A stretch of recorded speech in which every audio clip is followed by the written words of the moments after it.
Hello, welcome to the today class. Today we'll talk about distributed ray tracing, which is the last topic in this semester. So the last time we talked about the Bayesian ray tracing. So today we will extend it to we'll extend the Bayesian ray tracing into this distributed ray tracing to support the various effects. And since we are going to generate a lot of ray, it will be very slow to process those many of the rays. So we will talk about some of the acceleration techniques. And one of the key ideas of this distributed ray tracing is the usage of the random sampling, known as this jittering. So we'll talk about them. And last time we talked about the basic structure of the ray tracing. Also, we talked about how we can do the ray generation for the primary, also the secondary ray. And then we talked about how we can do the intersection test based on this implicit equation. So I also one of your questions. Some of your fellow students asked that basically it seems like ray tracing simulates the reflection or the refraction of light. But how about the other property of the light, like this diffraction or this interference? Actually, these are the effect of these are actually property of the wave property of this light. So there are basically main idea of the ray tracing. Basically, we'll mainly focus on this photon property of the light. But also we know that actually this light also has this wave property. Actually, there are dedicated algorithms to simulate this kind of wave feature. So some of technique known as this wave tracing or wave simulation. But supporting those kinds of solving the exact wave equation has been very slow. So there has been some of the approximation technique of this wave property within the ray tracing. But the bottom line is that there are some others. There has been some of techniques of the ray tracing to support this kind of effects. If you're interested, I recommend you to Google some of the related techniques. Thanks for bringing up this interesting question. So the last time we talked about the Bayesian intersection test between the ray and the plane. Today we will talk about how we can generalize it into the support of these triangles. So basically, last time we mainly talked about there's a ray, also there are some sort of implicit equation of plane. So how we can actually generalize it to support the triangle. So suppose that there are basically this triangle actually we can treat that this triangle actually embedded within this 2D plane. But we can just using that technique, and also then we can also verify that that intersection point should be within this triangle that represented by the three vertex. Here, but actually there has been a lot of techniques about this topic, since actually one of the main components of the ray tracing, actually one of the main bottleneck of the ray tracing is handling this intersection test between ray and triangle. But today I will talk about some technique based on this Barycentric coordinate techniques. Well, there are many other ones, but actually I will mainly talk about this technique since it can be kind of easy. Also, it supports a lot of the good properties. So basically, in the Barycentric coordinate, we treat that the point, let's say the P within this triangle, has basically we represent P with something like this. So basically, we represent P summation of these three terms here, and each term coming from each vertex V0, V1, V2. So we combine them. We combine those vertex of this triangle with the sum of these weights, let's say alpha and beta and gamma. And then within this barycentric coordinate, we had this constraint. The summation of the alpha, beta, gamma should be the 1. And then basically we can treat that actually why we can now I will talk about why we actually why we have this kind of equation. Suppose that there's a point P. And then basically we know that we want to represent this P as a set of these three vertex vertices V0, V1, V2. Seems like actually this V0, V1, V2 is kind of representing the coordinate system, right? but there one main different property of this coordinate system to the common Euclidean one is that they are not orthogonal each other, right? But basically, it doesn't. When you talk about basis vector, it doesn't need to be there. So basically, it doesn't need to be orthogonal to each other. So basically, when you actually have this kind of non-orthogonal base vector, even though we have this kind of non-orthogonal base vector, we can represent any kind of the vertex in the 2D space, right? So then, basically, in this setup, so we have two base vector. So one base vector along this vector. Also, we can consider another vector starting from V0 to the V2, right? And then this any point P dot can be represented by the origin V0 dot here, and then basically we need to have the two coordinate along this vector and that vector, right? So we use this beta along this base vector. Let's say that base vector can be represented by this V1 minus V0, and then this gamma coordinate along this base vector. So plus gamma and V2 minus V0, right? And then if we reformulate this equation, then we can have this kind of equation. T0, the P dot can be represented by the summation of these three terms V0, V1, V2 as an amount of this vector vector. And as you can see, we treated this actually the alpha. Then basically, if we define alpha in that way, the summation of alpha, beta, gamma has this property. Why we are using this technique based barycentric coordinate? So basically, suppose that once you perform the intersection test between the ray and triangle, suppose that you know this point, right? Then the next question is that what are the color for that point, right? Then you need to do the interpolation, right? So as we did in the rasterizations. So we have the color for each V1, V2, V3.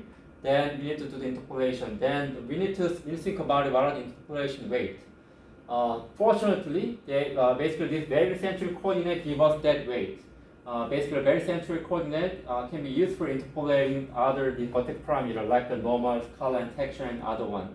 So once we know this point, then we know that what are the alpha, beta, and gamma, right? And then if you just plug in if you want to know the color for that point, instead of the V0, V1, V2, you just plug into the color from the V0, V1, V2 with the same alpha, beta, and gamma one. That's the main benefit of using the barycentric coordinate. Then let's get back to this equation. So so basically this actually we represented any point within this triangle with this barycentric coordinate, right? And then we plug this ray equation into there. So then we can actually this P dot T is actually in the end we want to have intersection point between this ray and triangle, right? So this one we plug into the parameter representation of the ray. So then as you can see, there are three parameter, unknown parameter T, this a parameter of this ray, also beta and gamma. But fortunately, also we have these three equations, right? We can think basically given this one, we can actually have this equality along the x, y, and g directions, right? So three unknowns, but we actually have three equations, so we can compute the point based on the t, and we can compute the beta and gamma. Then we need to check that whether that intersection point should be within this triangle, right? Then what might be the property? So for example, let's say basically alpha, the beta is basically the amount along this vector, right? Then the beta should be within the value of 0 and 1. If the beta is bigger than 1, it means that the intersection point between ray and triangle, the intersection point is outside of triangle, right? Also the beta should be in other words, beta should be within the 0 and 1. Same thing for the and gamma. And then I'm not going to go all the low-level detail. Actually, alpha also have the same property. If you want to know about the more details about this, some of the constraint and derivation, I recommend you to look at the paper. Then basically, then we can check whether the point actually within under the triangle or not. Then once you know the hit point, then you can do the interpolations. So basically, based on these techniques, we actually talked about how we can represent the primary and secondary ray, and how we can do the intersection test between the ray and triangle, right?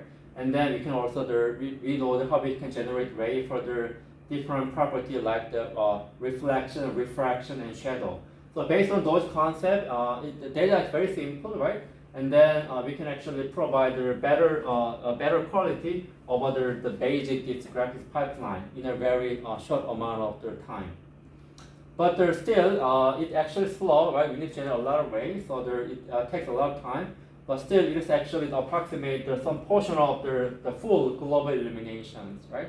So before we talked about global illumination, right? The global illumination is basically the full physics model. I mean, they're basically light emitting photon in all over direction, right? And the photon intersecting with this kind of any kind of materials, and then it bounces here and there again multiple times and end up with our eye, right?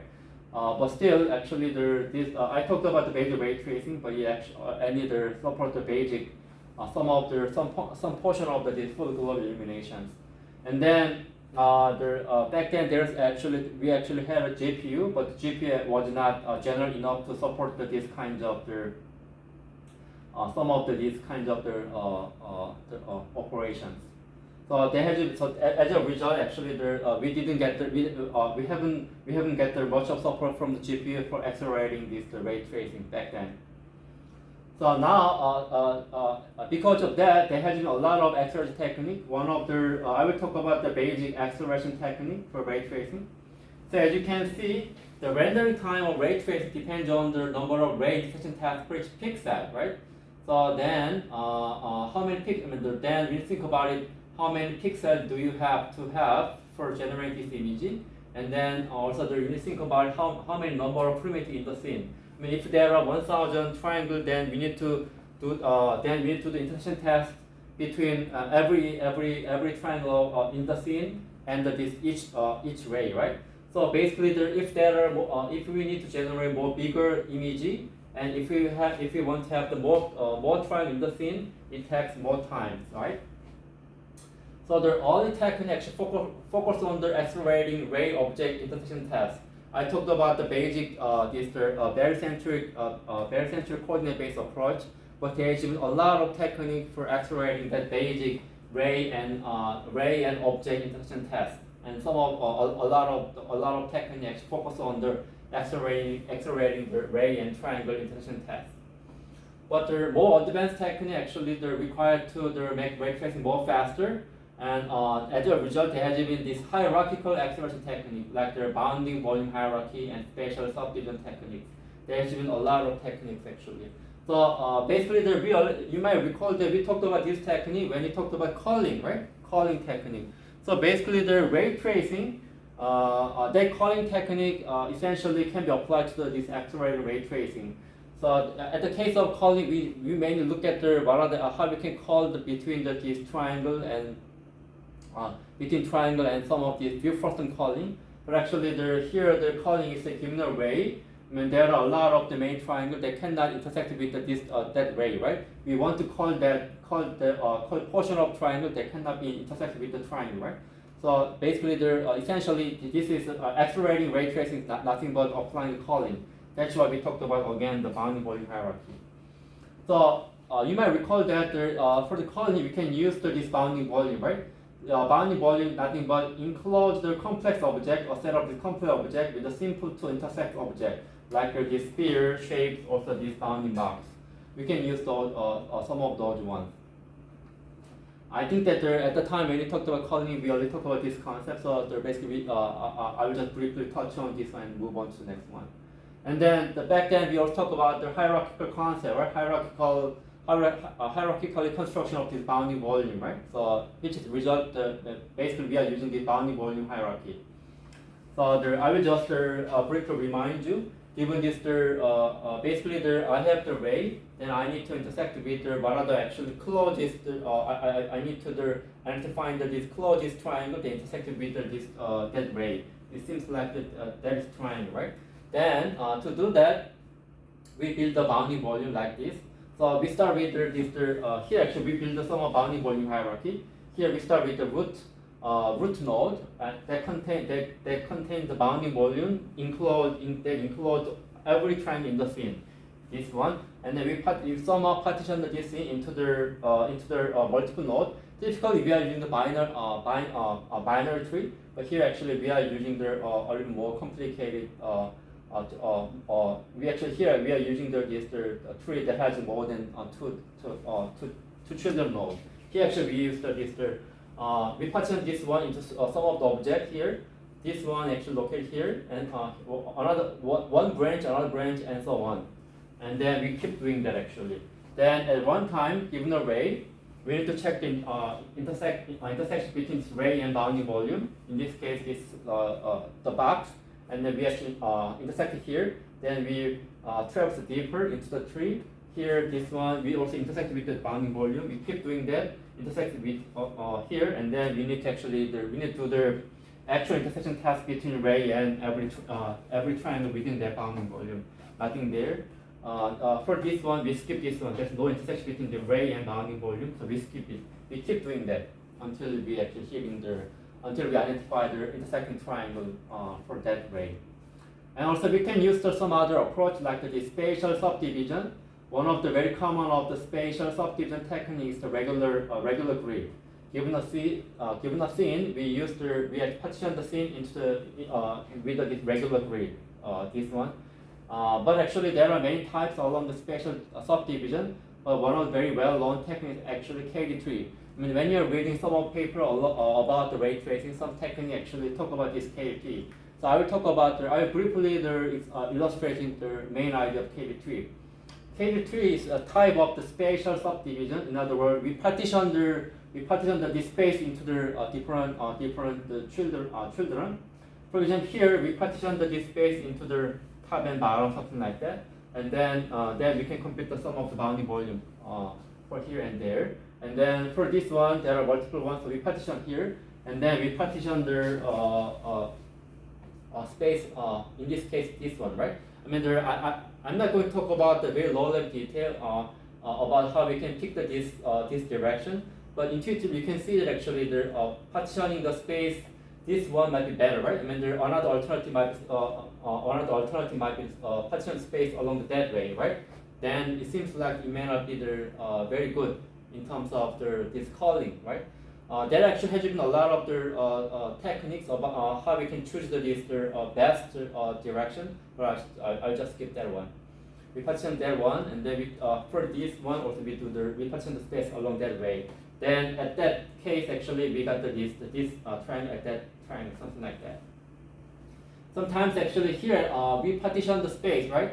Sometimes actually we got this kind of one. At that case, we partition the space along that direction. So then we need to actually put this triangle into here and there twice, right? So as you can see, in this case, actually we might have we need to link the sum of triangle into the multiple node, right? That's actually some of the issues of the KD3. But it has been known that in some of the cases, actually, when you compute this KD3 out of this bounding volume, out of this scene, sometimes actually they're using the KD3 actually faster than using the bounding volume hierarchy. But also the bounding volume hierarchy also has its own benefit. Especially for the dynamic model, using the bounding volume hierarchy actually better than using KD3. But anyway, some of the recent ray tracing engine like the Optics X from the NVIDIA, also the Embry from the Intel, then you can choose the using bounding volume hierarchy or also the KD3. Okay, so far I talked about some of the acceleration tree. Then now I'd like to move on to this distributed ray tracing. So as you can see, this is one of the result of this distributed ray tracing. So basically, this technique from this Cook, and basically we just actually extend the idea of the ray tracing a little bit. Now then we can get a much better result here. The Cook realized that ray tracing actually there can be support a lot of the various random effect. In this case, actually, this ball actually moving very fast. So actually, we can support we need to support this motion blur. So here we can support the motion blur here. We can do that with a very simple idea of this randomized sampling, known as also jittering. I will talk about how we can do this one.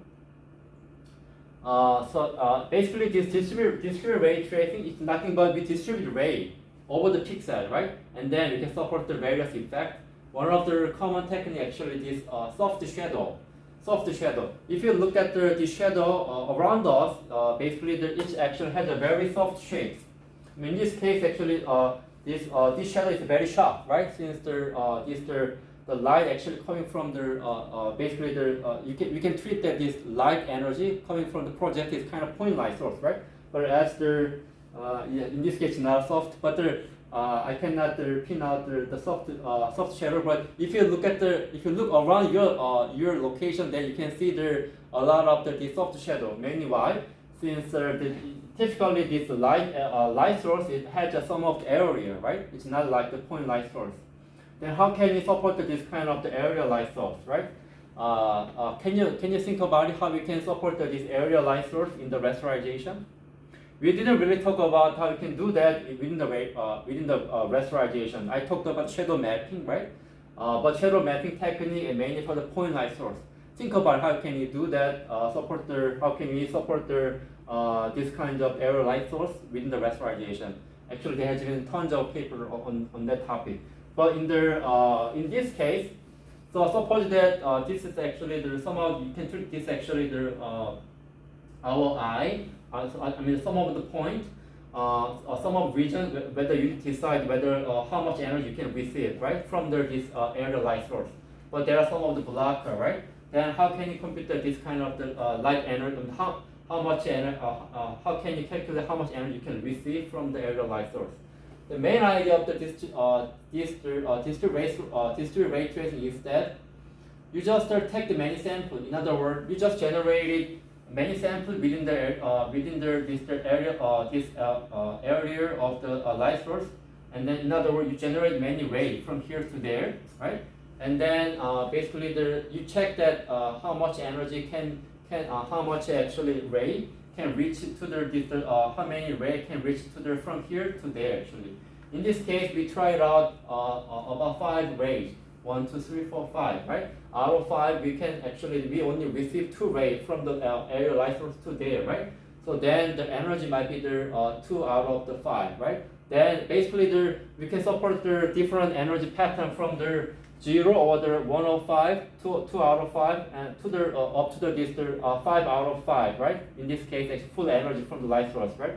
So basically we can compute the fractional visibility, leading to the actually very basically this soft area shapes. That's basically the soft shadow region known as the penumbra, right? So by generating many samples, we can support these kinds of soft shadows, right? This is a very simple idea, right?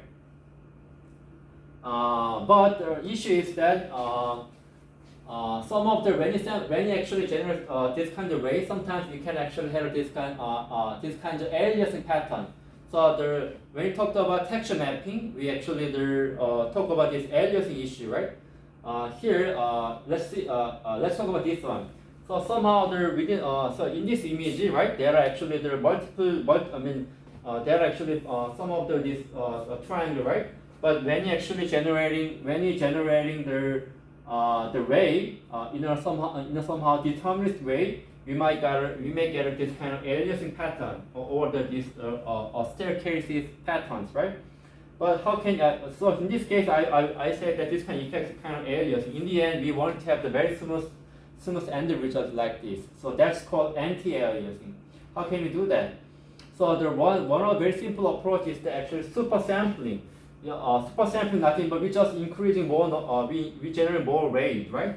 But it turns out that it actually, even though you keep generating rays, it cannot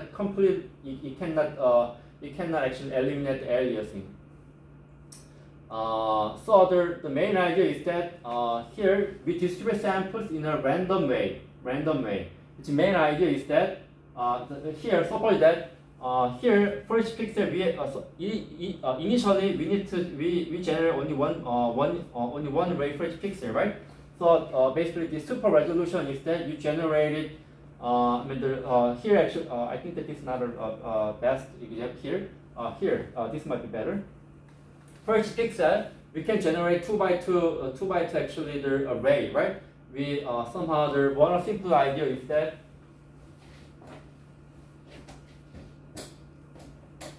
so basic idea is that given this let's say given this pixel, we actually partition this pixel 2 by 2, and then we generate sample at the center of each subpixel, right? Then we can generate this 2 by 2, right? That's the main idea of the common for sampling. But if we do that, we can get this kind of the artifact here. And then if we also have this kind of the texture, if we do if we generate the ray along this texture, then if you get the image result, you can get this kind of aliasing pattern. Instead of that, we we randomly generate a sample within each pixel. So in other words, I think I should turn on the light. The jittering is that instead of using this kind of deterministic approach, instead of generating the sample at this center of each subpixel, given this ray, we also we partition the space into the 2 by 2. So here actually I want to generate the ray 2 by 2. So that's why I actually partition this pixel into 2 by 2, and then I generate random position within each pixel here, something like that. Right? As you can see, something like this, right? And then basically I randomly generated sample within each subpixel. That's the main idea. That's the main idea of this jittering. So that's why I distributed samples randomly, right? So here within each pixel we generate the samples in a random way, right? And then if we do that, in this case, actually here I give the 2 by 2 subsampling, right? Here, if I just do the regular sampling, super sampling, I may get this kind of artifact, right? But if I do this kind of random sampling within each subpixel, then as you can see here, we got a much better result than this one. Seems like not much better. It's somehow it gives a very smooth result, right? But if we keep generating these more samples, ideally, then you can get this kind of very smooth result actually, compared to just the super sampling method. That's the main benefit of this jittering. Why it works? Actually, I can talk about the theoretical result, but the main intuitive reason is that we actually converted some of the artifact aliasing energy. I will just say that artifact to noise, right? I mean, basically, we generate sample in a random way, right? So since this randomness causes some of noise, right? But noise which is actually less objectionable to the human eye, right? For example, if we see here, also that we keep generating a lot of ray and then we take the average, right? Then noise becomes, since we take the average, noise actually, before taking the average, there might be noise, right? But by taking the average, it's kind of the filtering, as we talked about in the mean mapping. So that's why we got the very smooth one. And then, so somehow when we do just the regular distance super sampling, then it actually gives some of the aliasing. Then somehow we don't like this kind of effect, right? So for example, here actually we don't like it. Somehow we don't like this one. But here we basically we introduce some of the noise, also the kind of the smoothing effect. But we prefer this kind of one. So that's why actually that's one of the main reasons why we used this jittering. Basically, this very similar to what we actually did in the texture mapping. We the main difference is that we generate sampling randomly, and then we take their average actually. The taking average actually we filtering out the noise so that we can get this kind of smooth result. Now I'd like to talk about how we can support this kind of depth of field effect. So in this case, actually somehow the focus of camera actually under this kind of this region, right? So this object looks very sharp, but the older object located behind the scene, behind this object, also the object located front of the scene looks blurry, right? Blurry, right? So that's the depth of field effect. How can you do that? How can you support this one, right? So to do that, so in other words, we need to introduce this lens, right?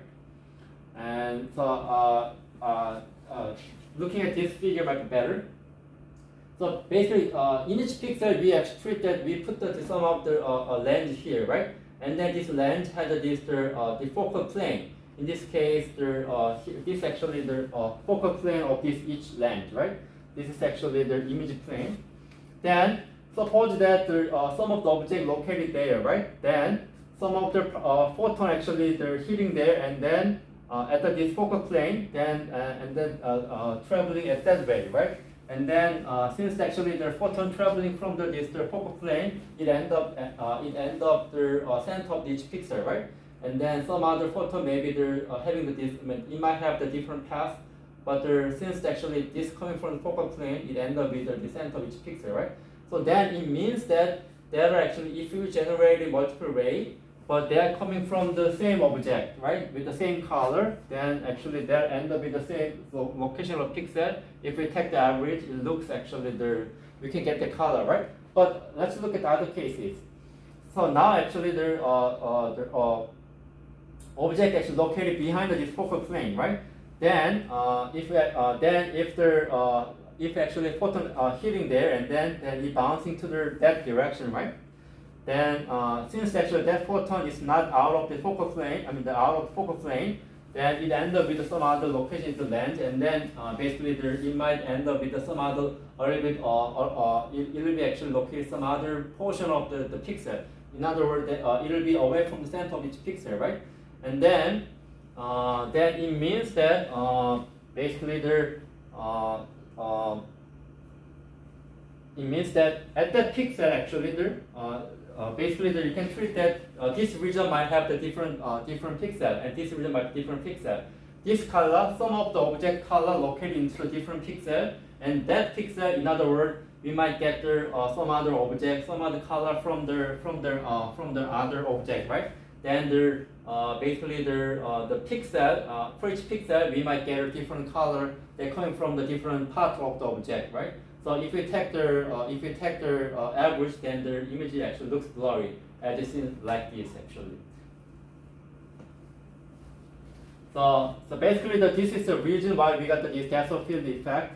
So we want to support this one. How can you do that? So basically the one simple idea is like this. At each pixel, we generated basically we start with the normal ray and find the intersection point with the focal plane. In this case, we generate ray. Suppose that in this case, we need to generate the ray at that direction, and then intersect it with the focal plane, right? And then we actually generate random ray even on the range, right? And then these different rays should toward to that intersection point, right? Since actually everything actually should be focused on at the focal plane, right? But if there's actually one object there, then all the rays intersect with this object. Then basically this ray carry the color from this object and then to there, right? And then if we take this average, then we might get a very sharp shade. But if the object located there, right? Then the ray actually intersect there. Also, there might be some other object like this, and then this ray actually for this ray we got the very different we got the color from different object, right? Then if we take the average, then you can see that it's kind of blurry, right? Some of ray might be coming from the background, some of ray intersect with this object. So as a result, we got this kind of blurry shade. So that way, we can also support this depth of field effect. But also we apply the jittering. So in other words, for each pixel, we don't for the range shape, range area, we actually partition the range area with some sub region, and then in each sub region we randomly generate samples. So we apply jittering over there. So that way we can get this kind of nice image actually. So how about the motion blur? So basically there we do the jittering, we apply the jittering sampling through the time. So suppose actually there are some moving object, right, at a time. So in this case actually there we integrate this ray over the different time frame in the range of time. So at this time we generate ray along that one, right? And then another time we also another time we actually animate these scenes, and then this ray actually intersects there. Another time this also moves here, and then this ray also intersected with there, right? And then we integrate all those rays together, and then we showing that one. Again, along this time frame, we also to support this motion blur. We also this time zone, time range. Let's say this actually I want to generate one image in each one within this 1 second, right? And then we partition this 1 second with the multiple samples. Suppose that I want to generate 10 ray within this time zone, then I actually partition this 1 second with this 10 bins. And then I actually in each bin I randomly generate the time within the sub time within this sub time zone, and then I generate this ray within that with that time. Basically I apply the jittering within this time domain. So then if I do that, I integrate the energy over the time, then I can get this kind of one. So as you can see.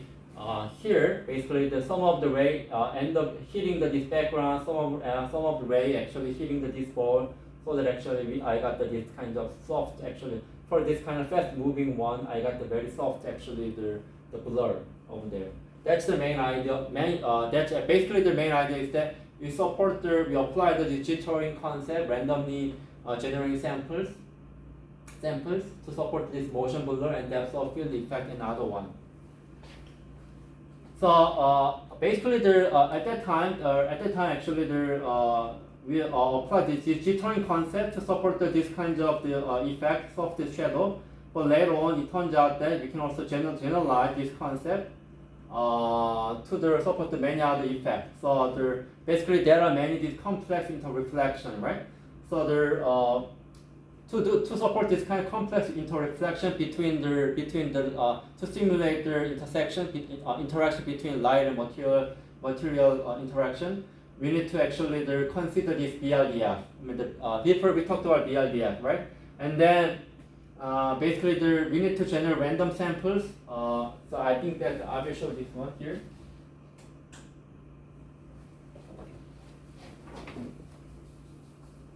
I hope that you can see this one.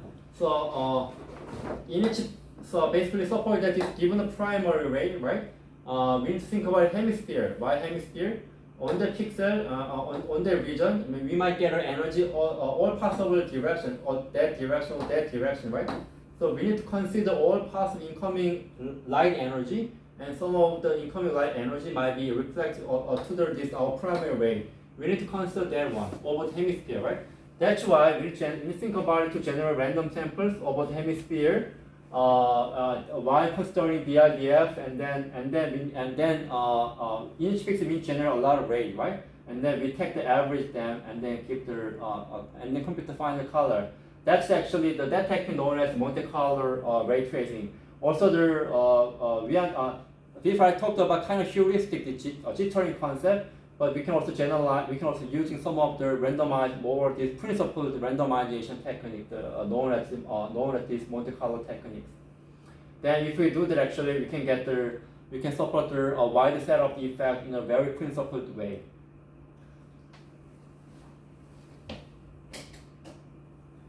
So this is actually summary that I showed you before the midterm exam. So you might recall that we talked about Julia set. We talked about the transformation, rendering pipeline, calling and clipping, and some of the rasterization, also the illuminations. Some of technique, when you talk about this concept, we actually considered mainly the rasterization, but some of concept also naturally applicable to the ray tracing. This calling technique, also the illumination also works quite natural. They're actually naturally applicable to the ray tracing. After that, also we talked about some of the illumination, right? Form illumination, the shading method. We also talk about local global illumination. These are also applicable to rasterization of the ray tracing. And then we talked about the texture mapping, general to the rasterization of the ray tracing. Further supporting texture mapping, we talked about the nearest neighbor sampling by linear interpolation, also beam mapping. Also, the application of texture mapping, we talked about environment map, shadow map, bump map, and displacement map, right? I mean, some of the maps also, these maps mainly for the rasterization. Also, we can also using this map even for the ray tracing.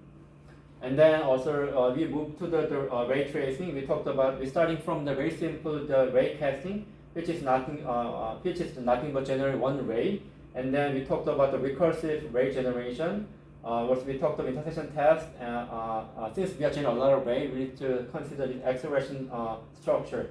And then today we talked about the distributed ray tracing. So far I talked about within this semester, mainly starting from the concept of rasterization, I moved to the ray tracing. And then also within this class, also there are two other related courses. This CS380, this advanced computer graphics. And then we mainly focus on the rendering technique that generate photorealistic imaging. To do that, we are using the Monte Carlo technique. And then CS482, this undergraduate level interactive computer graphics. In this class, I talked about mainly the global illumination, but we wanted to have the very fast global illumination technique. So that actually to achieve the very fast rendering performance, sometimes we need to combine the rasterization technique. So in the end, we can design some hybrid technique. Some components can be implemented by the rasterization that can be supported by the GPU. Also, we are using some of ray tracing. And then we talk about some of the techniques used in the recent games. Actually, I will talk about this class at the fourth semester of the 2021. If you're interested, actually you can consider to take this one. So anyway, so far I talked about within this semester. I starting with the rasterization. I moved to some of the early technique of the ray tracing. But as you can see, ray tracing actually keep evolving, and then some of the recent ray tracing technique adopted in the movie industry, also game industry. So actually there are a lot of going on in the field of computer graphics. I wish that you can maintain some of the interest or the motivation of the learning the graphic techniques, and then keep develop the knowledge, also your curiosity on the field of computer graphics. Thank you for listening to my lecture. I wish that you can. Also, there are many other activities within this semester. I hope that you can follow up all those activities and then get a very rewarding semester. Thanks so much. Bye.